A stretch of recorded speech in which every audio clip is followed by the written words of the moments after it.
এবারে গাছটায় খুব লিচু হয়েছে দেখছি, কিন্তু পাহারা দিতে না পারলে সব লোপাট হয়ে যাবে। নিজে তো পারবো না, দেখি কেলটুকে বলে যদি রাজি করাতে পারি। কেলটু, আমার বাগানের লিচু গাছটা এবার দেখছি খুব লিচু ধরেছে, কিন্তু পাহারার ব্যবস্থা না করলে এই একটা লিচুও আর গাছে থাকবে না। তাই বলছিলাম, তুই যদি নন্টে আর ফোনটেকে সঙ্গে নিয়ে পাহারা ব্যবস্থা করতিস তাহলে নিশ্চিন্ত হওয়া যেত। কোনো চিন্তা করবেন না স্যার, পাহারার ব্যবস্থা করছি। দেখবেন লিচু তো দূরের কথা, একটা পাতাও কেউ নিতে পারবে না। বুঝলি নন্টে আর ফোনটে, শেয়ারের লিচু গাছ পাহারা দেবার গুরুদায়িত্ব আমার উপর পড়েছে। সঙ্গে সাহায্যকারী হিসেবে তোদের থাকতে হবে। শেয়ারের নির্দেশ। শেয়ারের নির্দেশ মানবো, কিন্তু তোমার নির্দেশও মানতে হবে নাকি?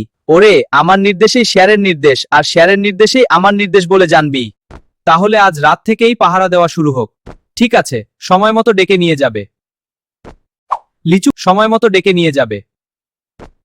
লিচু পাহারা দিতে গিয়ে কিছু লিচু আমাদের পেটে চালান হতে পারে। ঠিক বলেছিস, গাছ থেকে পারবো আর খাও।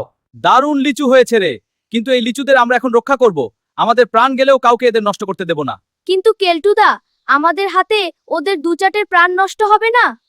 খবরদার নন্টে, ও কথা দ্বিতীয়বার মুখে আনবি না। আমরা এদের রক্ষক হয়ে কিনা ভক্ষক হব, কবি নেহি।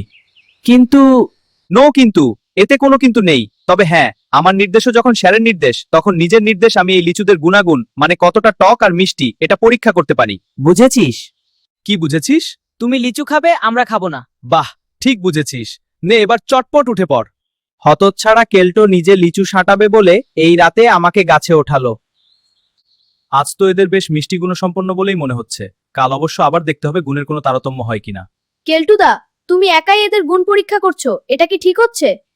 কাল কেল্টোর বজ্জাতি দেখলি তো, আমাকে দিয়ে অতগুলো লিচু পাড়িয়ে একাই মেরে দিল। হতচ্ছাড়াটা খেয়ে যাবে আর আমরা শুধু দেখবো। আজ রাতেও তো আবার সাঁটাবে। দাঁড়া, একটা চমৎকার মতলব এসেছে, তোকে বলি শোন। ওহ, দারুণ মতলব বের করেছিস মাইরি।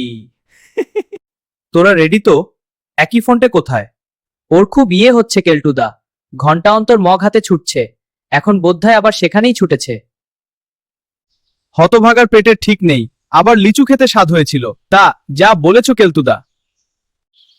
নন্টে, আজ তো তোকেই পারতে হবে। নে এবার দেরি না করে উঠে পড়। এই যে কেলটুদা, এখনই উঠছি। কি রে, ওরকম হাঁ করে দাঁড়িয়ে রইলি কেন? কে কেলটুদা, তোমার পেছনে দাঁড়িয়ে কেউ লিচু পেড়ে খাচ্ছে। কি লিচু পেড়ে খাচ্ছিস?